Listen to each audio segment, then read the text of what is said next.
Israel and the US have taken the steps that, in my mind, should have been taken a long time ago. I hope that the so-called Supreme Leader of the Iranian regime has indeed been eliminated. The head of the IRGC has been eliminated. The Iranian people may have reason for the first time in a long time to actually take a deep breath and say, now it is there for the taking. Now we can actually take to the streets and reclaim our country. Our first guest for today, I want to bring naturally somebody that I'm sure many of you know, Jonathan Conricus, a former commander in the IDF, who today is a senior fellow with the Foundation for the Defense of Democracies.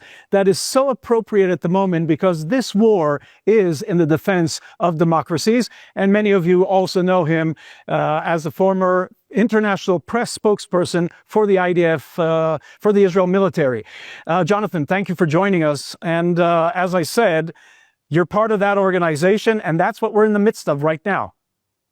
Yes, Danny, happy to be on here on JNS. And yes, the FDD is an organization that for the last 20 years has been trying to get actually this to happen, to bring down the horrible, oppressive, violent, and belligerent Iranian regime that has been wreaking havoc in the region for so long, that has been oppressing the Iranian people, that has been funding and arming the enemies of Israel, of the US, and of the free world.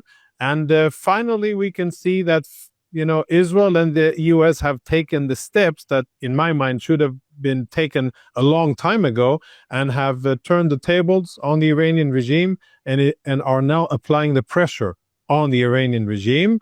I am hopeful that what we are watching are historic moments in the history of the Middle East. I hope that the so-called Supreme Leader of the Iranian regime has indeed been eliminated. It is still unclear. We do not have confirmation, but we have initial positive indications, but not yet confirmed. And so far, the Israeli and American air forces have been able to cooperate exceedingly well to strike a variety of targets across Iran. They have been able to quite effectively suppress the Iranian capacity to fire missiles at Israel. And I say that because up until now, we are almost 12 hours after the fighting has started, and the Iranians haven't yet been able to fire the massive amount of missiles that we anticipated that they would. And the BDA coming out of Iran is quite positive. We understand that the head of the IRGC, a general by the name of Pakpour, has been eliminated. So has the Iranian Minister of Defense. There will be official reports on this coming out, but the initial BDA is positive. And, the Iranian people may have reason for the first time in a long time to actually take a deep breath and say, now it is there for the taking. Now we can actually take to the streets and reclaim our country. If and when they do, that'll be a massively positive development for the region and for Israel and for the US. It's amazing. I also understand that among those who were targeted was the former Ahmadinejad, the former head of the Prime Minister of Iran or President of Iran, and anybody who could take over, anybody who they believe that among the Iranian Islamist regime, anybody who is a possible that could take over for Khamenei.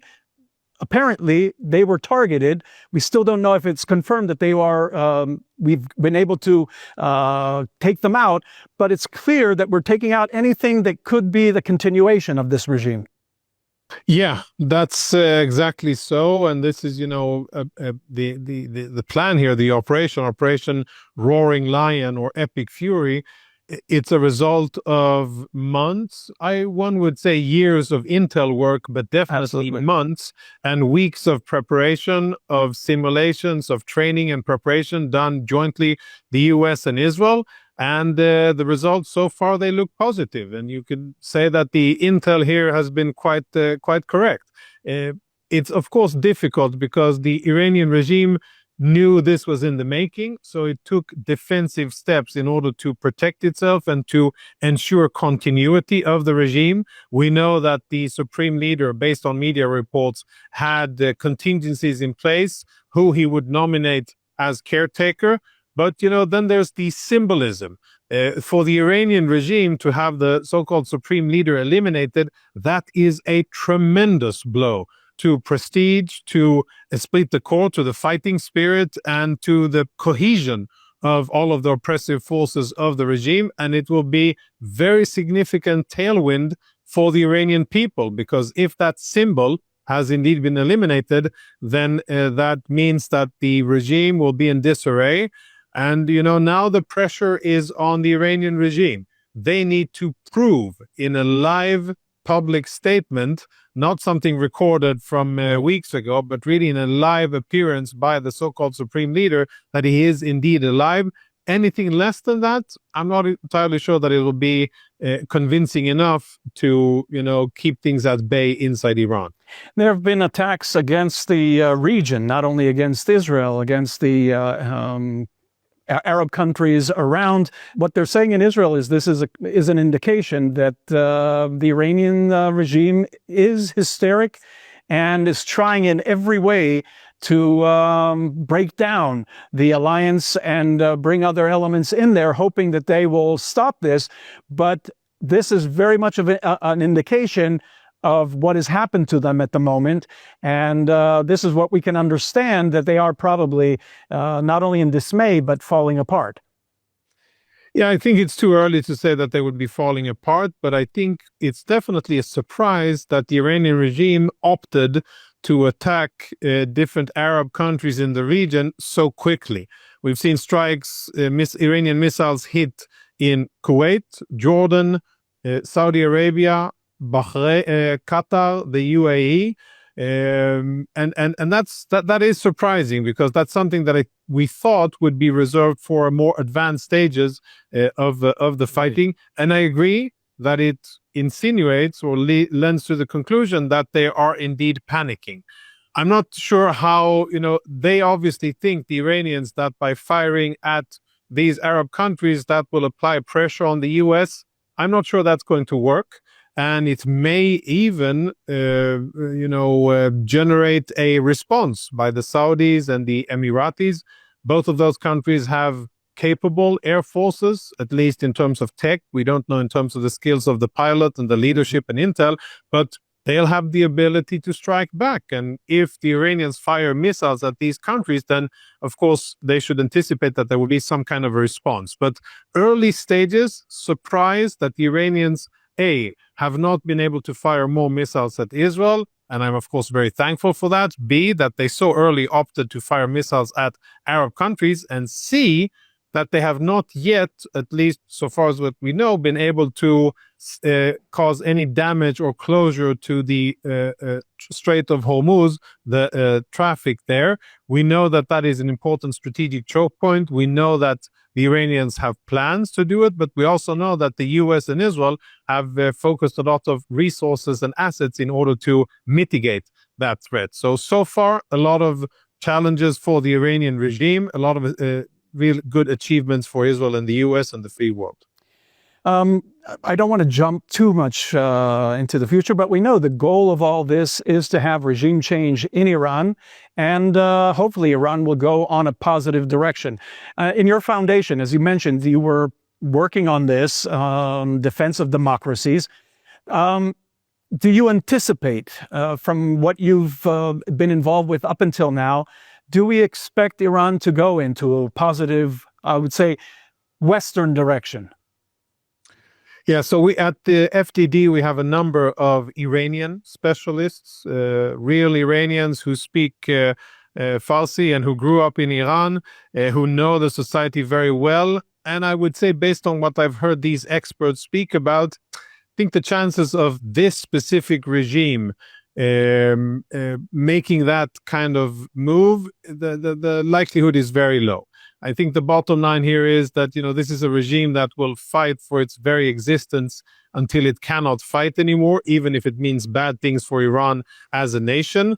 And then once it is defeated, the regime, then the Iranian people will be able to take back control of their country and then find a type of governance that suits them, that suits their culture, that suits their values, and that promotes their interests of the Iranian people better. Crown Prince Reza Pahlavi is, of course, a person that has been mentioned many times as in his words, transitional leader that will be able to transition from the current situation to elections and democracy. We'll have to see what the Iranian people will decide and eventually do. But I would say that most, if not all, options are better than having this murderous, belligerent, terror-supporting regime that we've had in Iran for the last 47 years. Absolutely. I agree with you totally on that. And I love the way you framed it as things that a country will go in the direction of its values. Sometimes the people in the West forget that not everybody shares those values. But talking about the West, and you have you're very much on international media. Are you feeling a certain direction from different countries? Are they supportive of what is happening? I understand that the Prime Minister of Spain has already criticized Israel and the United States. What are we getting from the Western world in response to what is happening? Yeah, I mean, Spanish response wasn't surprising because they're on the wrong side of history on almost every important topic when it comes to, Palestinians and Hamas, Israel, when it comes to NATO supplies and defense budget. The Spaniards have been, the Spanish government has really been on the wrong side, and he continues to, make those kinds of statements. But other democracies have shown a little bit more leadership and courage. France, the UK, and Germany issued a statement that I would have wanted to see a stronger one, but basically saying that they aren't involved but support, and that they want to see freedom for the Iranian people and that the Iranian regime won't have nuclear weapons. Okay, one would have wanted, a little bit stronger leadership position and a bit more bravery and determination from the Europeans, but I guess we have to understand the limitations of their leaders and their ability to actually stand for something. We've seen Australia align itself and say that it supports the quest of the Iranian people for freedom, which is code for we are against the regime, and that's positive. And we've seen Arab countries, Saudi Arabia, and even Qatar, criticize Iran for their acts of aggression against it. And very importantly, of course, to be anticipated that Russia is criticizing, but most importantly, neither Russia nor China are doing anything about it, which is something, of course, that we should be grateful for and hope will remain that situation. We do not want this to become global in the sense of China or Russia getting involved in order to help part of their axis, Iran. Doesn't seem as if Russia is interested or capable of doing so. And I hope that there's some kind of behind-the-scenes deal between the US and China to supply China with cheap oil in lieu of the oil that it has been buying from Iran. And by doing so, making sure that China opts to stay out of the fighting. Colonel in Reserves, Jonathan Conricus, Senior Fellow at the Foundation for the Defense of Democracies, former spokesman, international spokesperson for the IDF. Thank you for joining us here. I see Thank you, Danny. We're about 10 to 15 minutes, and there hasn't been a siren in your area, so we picked you up at the perfect time. So thank you. Well, now the siren's blaring. Now it's blaring. So we're finished right on time. Thank you for being with us and sharing your knowledge with our viewers and listeners. Thank you very much. Thank you. Keep up the excellent work at JNS. Thank you.